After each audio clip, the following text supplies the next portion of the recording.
ባሻገር ደግሞ 4 እና 7 ሚስት የምታገቡት እናንተ ናችሁ። ዝሙትን የምታስፋፉ እናንተ ናችሁ። የኢትዮጵያ ኦርቶዶክስ ተዋሕዶ ቤተክርስቲያን አንድ ሚስት ለአንድ ወንድ፣ አንድ ወንድ ለአንድ ሴት ብላ አዋጅ ያደረገች በዚህም ስርዓት የምትጓዝ ሃይማኖት ናት እልሃለሁ። ከዛ ባሻገር ከሰው ሃይማኖት ገብተህ አትቀላቀል፣ የራስህን ጣዖት አምልክ ለማለት ፈልጌ ነው። ተግባባን? ምን አመሰግናለሁ። ከመጀመሪያው ልነሳና አንተ ሴት ነህ በቪዲዮ አትወጣም ፈሪ ነህ አለችኝ። ማሻአላህ። ስለዚህ የሚደበቅ ሰው ካለ ሴት ነው ማለት ነው እንዳረሱ። የሚደበቅ ሰው ሴት ከሆነ አጨብጅቤ እቀበልሻለሁ። ኢየሱስ ከአንቺ ጎሳ ነው እንዳንቺ ነው ማለት ነው። ለምን የዮሐንስ ወንጌል ምዕራፍ 7 ላይ ኢየሱስ ተደብቆ ነበር የሚሄደው። በፊቱ ሊያወራ አይችልም ነበር። አፍሮ ተደብቆ ነበር የሚሄደው። ስለዚህ በፊት መውጣት ሴት አለመውጣት ሴት የሚያስብል ከሆነ ማሻአላህ አለኪ እያመለክሻለሽ ወንድ ሳይሆን ሴት አምላኪ ነሽ ማለት ነው። ሴት አምላኪ ነሽ። እናመሰግናለን። አንደኛ። ሁለተኛ ከፊቴ ምን አለሽ? ከፊቴ ወረጂ። ቅድም አገባሃለሁ አልሽ። ወደዛ ሂጂ። እኔ እንደዛ አልፈልግም። ቅድም ሰምታችሁ ብላለች። እንደዛ ይበለግ የለም። ጥያቄን ጀግና ከሆነ ጥያቄ መመለስ ነው እንጂ በሐሳብ መሞገት ነው እንጂ ከፊቴ ምንም የለሽም።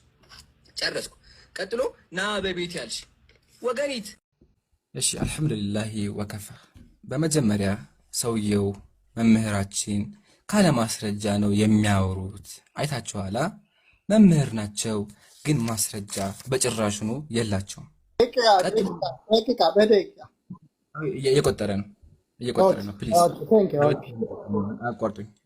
ያው ደቂቃ እየቆጠረ ነው ያለው። እሺ ካለ ማስረጃ ነው የሚያወሩት። ታዘቧቸው። መምህር ተብሎ ተጠርተው ተደውሎላቸው እንኳን መጥተው ዝም ብሎ የሚያወሩት እንደው መምህር ከርሶ ሌሎች ክርስቲያኖች ይቻላሉ ያስባሉ። ቀጥሎ ዳዊት ኃጢአት ሰርቷል አሉ። ማሻአላህ። ስለዚህ ሙስሊሞች አልዋሸንም። እኛም ያለው ይሄን ነው ያልነውም። የመጽሐፍ ቅዱስ ጸሐፊዎቻችሁ እናንተ እንደ ቅዱሳን የምታዩቸው መጽሐፍን የጻፉላችሁ ሰዎች ምን ያረው? ተመለሱ ያዳምጡ። ተመለሱ። እሺ ምን ያደርጉ ነበረ? ሴቶችን ይደፍሩ ነበረ። እሱን አምኗል። እናመሰግናለን። ቀጥሎ ግን ምን አሉ? ኃጢአት ሰርተዋል፣ ንስሐም ገብተዋል፣ እግዚአብሔርም ቀጣቸው አለ። እግዚአብሔር አልቀጣቸውም። የቀጣው ንጹሃን የሆኑ ሚስቶቻቸውን ነው። እንደውም እግዚአብሔር በድሏል። እዚህ ጋር በታሪኩ መድረካችሁ ዳዊት ዝሙት ከሰራ በኋላ እግዚአብሔር ዳዊትን ሲበቃ ያደረገው ምንድነው? ሚስቶቹን አደባባይ ላይ ወስዶ አስደፈረበት። አስቡት። ምንም የሚያውቁ ንጹሃን ሴቶችን በአደባባይ እንዲደፈሩ አደረገ። ያው እግዚአብሔር ተመከቱ። እግዚአብሔር እንዲህ ይላል፣ እነሆ በቤት ክፉ ነገር አስነሳብሃለሁ፣ ሚስቶችህንም በዓይን ፊት ወስዳለሁ፣ ለዘመድህም እሰጣቸዋለሁ፣ በዚህችም ፀሐይ ዓይን ፊት ከሚስቶች ጋር ይተኛሉ። አንተ ይህን በስውር አድርገኸዋል፣ እኔ በግልጥ አደርገዋለሁኝ አለ። እግዚአብሔር በአደባባይ ዝሙት አሰራ።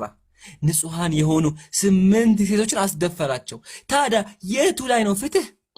እግዚአብሔር ፍትሁ የት ላይ ነው? እግዚአብሔር ለምን ዳዊትን አልገደለውም? በኦሪት ሕግ እኮ አንድ ሰው ዝሙት ከሰራ ቅጣቱ መገደል ነበረ። እግዚአብሔር ለምን ዳዊትን ያልገደለው? ዳዊትን ላለመግደል ብሎ ንጹሃን ሴቶችን ያስደፈረው። ይሄን ታዘቡልኝ። ቀጥሎ በእስልምና ነው እናንተ ኃጢአት አልሰራ የምትሉት፣ በእኛ እኮ ኃጢአት ይሰራሉ ሰው ብላ ውሸት ነው እሱ። እግዚአብሔር ምን አለ ተመልከቱ። እግዚአብሔር መጽሐፍ ቅዱስ ላይ ዳዊት በዘመኑ ሁሉ ፊት ቅን ነገር አድርጎ ነበረ፣ ካዘዘው ነገር ሁሉ ፈቀቅ አላለም አለ እግዚአብሔር። እግዚአብሔር ምን አለ መጽሐፍ ቅዱስ ላይ? ዳዊት በህይወቱ ኃጢአት አልሰራም አለ። ከምን በስተቀር? ያችን ሴት ከመድፈው በስተቀር አለ። ስለዚህ ዳዊት በክርስትና ራሱ ንጹህ ተብሏል ከአንድ ኃጢአት በቀር ማለት አያችኋ። ስለዚህ መጽሐፍን ተማር መምህር፣ እባክዎት መጽሐፍን ያንብቡ፣ መጽሐፍ ቅዱስ ያንብቡ። ካልሆነ ኢንሻአላህ እኔ 5 መጽሐፍ ቅዱስ ነው ያለኝ፣ አንዱን እሰጣችኋለሁ። እሺ መምህር 5 ነው ያለው፣ አንዱን እገዛላችኋለሁ። ችግር የለውም አታስቡ። እሺ ቀጥሎ ነብዩ ሰለላሁ ዐለይሂ ወሰለም አይሻን ወጡባት፣ ደፈሯት፣ በዚህ ገባ በዚህ ወጣሉ። ማስረጃ የለም ግን ልመልስላችሁ። ነብዩ ሰለላሁ ዐለይሂ ወሰለም አይሻን ያገቡበት ምክንያት አለ። ምክንያቱም ከማየታችን በፊት ግን አይሻ ረዲየላሁ አንሃ ፍቃደኛ ነበረች እንዴ? ደስተኛ ነበረች እንዴ? ካን አዎ ፍቃደኛም ደስተኛም ነበረች። ተመከቱ ነብዩ ሰለላሁ ዐለይሂ ወሰለም ለአይሻ ምን አላት? አማ ተርضይና አን ተኩኒ ዘውጀቲ ፊ ዱንያ ወልአኺራ፣ አንቺ አይሻ ሆይ በዚህም ዓለም በቀጣዩም ዓለም ሚስቴ ለመሆን ፍቃደኛ ነሽ እንዴ አሏት። አይሻም በላ ያ ረሱላላህ አው ፍቃደኛ ነኝ አለች። ስለዚህ አይሻ ረዲየላሁ ዐንሃ ስንጀምር ፍቃደኛ ነበረች። ሁለተኛ ደርሳም ነበረ ማስረጃ ራሱ አይሻ ምናች ኢዛ በለገት الجاريه 9 سنين فهي امرأة አንድ ሴት 9 ዓመት ከሞላት ሴት ናት ደርሻለሁ አለ። ከመድረስም አልፎ አዋቂ ነበረች፣ መምህር ነበረች፣ ጦር የመራች ጀግና ነበረች። እድሜዋ ከሆነ የገረመ በድሮ ጊዜ ሴቶች ቶሎ ይደርሳሉ። ኢቭን በቤተ ክርስቲያን ብንመጣ ዲያቆኖቻችሁ አሁን ጓደኛ ነው፣ መምህር ጓደኛ ነው፣ ዲያቆን ነው። ይሄ ዲያቆን ያው እዚህ ጋር የ5 ዓመት ልጅ ነው ያገባው። አየህ አይደለ? ግን በእስልምናችን እድሜ ሳይሆን ማተር የሚያደርገው መድረሳቸው ነው። አይሻ ረዲየላሁ ዐንሃ ደግሞ በዛ ሰዓት ደርሳለች፣ ፍቃደኛም ነበረች። ጨርሻለሁ። እሺ ቴንክ ዩ። አሁን ስለ መጽሐፍ ቅዱስ ስናወራ ያቀረበው ማስረጃ አንድ ያው በገጠር ከተማ ያለ አንድ ትልቅ ሰው ያገባትን ሕፃን ልጅ ታዘቡ ነው። ምንም አይነት ማስረጃ የላቸውም። አያችኋ? እንደዚህ ናቸው መምህሮች፣ ካለ ማስረጃ ዝም ብለው ነው የሚያወሩት። አንደኛ። ሁለተኛ በክርስትና እንደዚህ የሚባል ነገር የለም፣ ፎቶ ነው ያመጣው፣ በመጽሐፍ ደረጃ አልከፈትክም አለኝ። ታዲያ ኃጢአት ከሆነ መጀመሪያ እርሱ ፍትህ አስበው ከሆነ ለምን እነዚህን ሴቶች መጀመሪያ ነፃ አያወጡም? ዳዊት እኮ የደፈራት ሴት ልጅ በአይሁዳውያን መጽሐፍ መሰረት እድሜዋ 7 ነበረ። የ7 ዓመት ልጅ ነው አስገድዶ የደፈራት። ያንን ደፋሪ ደግሞ እናንተ የመጽሐፍ ቅዱስ ጸሐፊ ነብዩ ዳዊት ልበ አምላክ አላችሁት። ኢቭን የጻፈውን መጽሐፍ አሁን ድረስ ትከተሉታላችሁ። አሁን ቢኖርማ የሚደረግ በመሰለሽ አሁን ቢኖርማ ይያዝና ይገደል ወይም ደግሞ ይታሰራል። ሕፃን ልጅ ደፍሮ የሚመረው የለ ይገደላል። ያውም ደግሞ ጠባቂ ያላትን ሕፃን ልጅ ማለት ነው ይገደል ነበረ። ዋናው ግን አሁን ተርፏል። ግን የሚያሳዝነው ክርስቲያን ወገኖቻችን ያንን ደፋሪ ሰው የመጽሐፍ ቅዱስ ጸሐፊ ብሎ ያከብሩታል።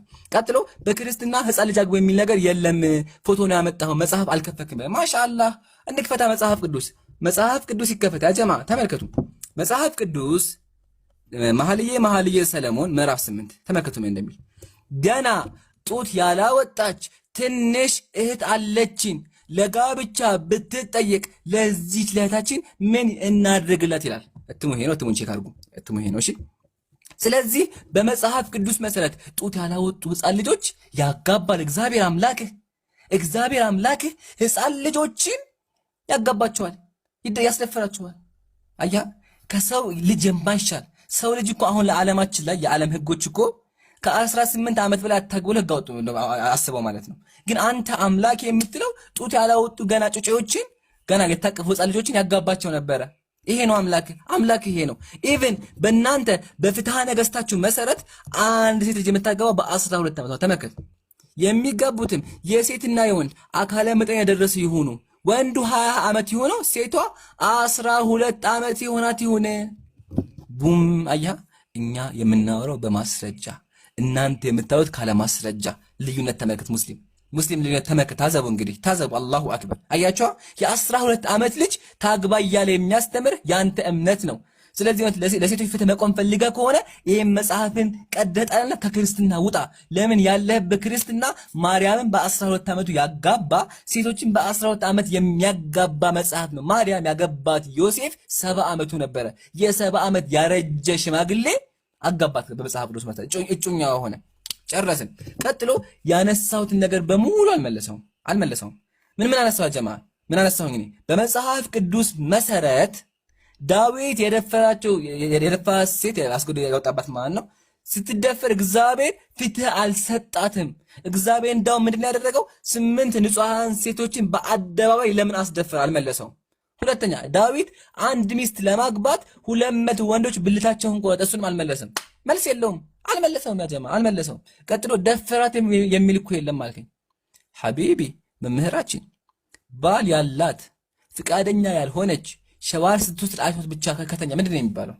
ባል እኮ ፈቃደኛ መቼ ናታትለኝም መቼ ባሏ እያለ ሸዋር ስትወስድ ብቻ አይቶ እኮ ነው የወጣባት። ያም የ6 ዓመት የወጣባት ማለት ነው።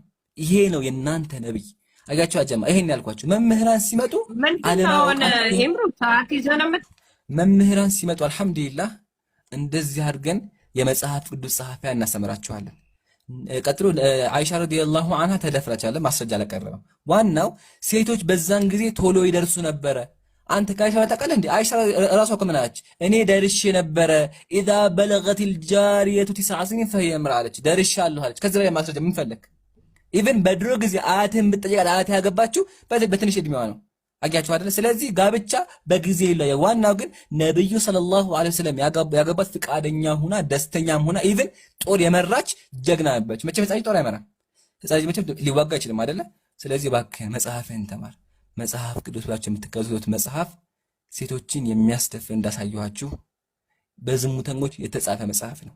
መጽሐፈ ሳሙኤል ካልዕ ምዕራፍ 11 ማስረጃ አቅርቤያለሁ። መምህር ግን ማስረጃ የላቸውም።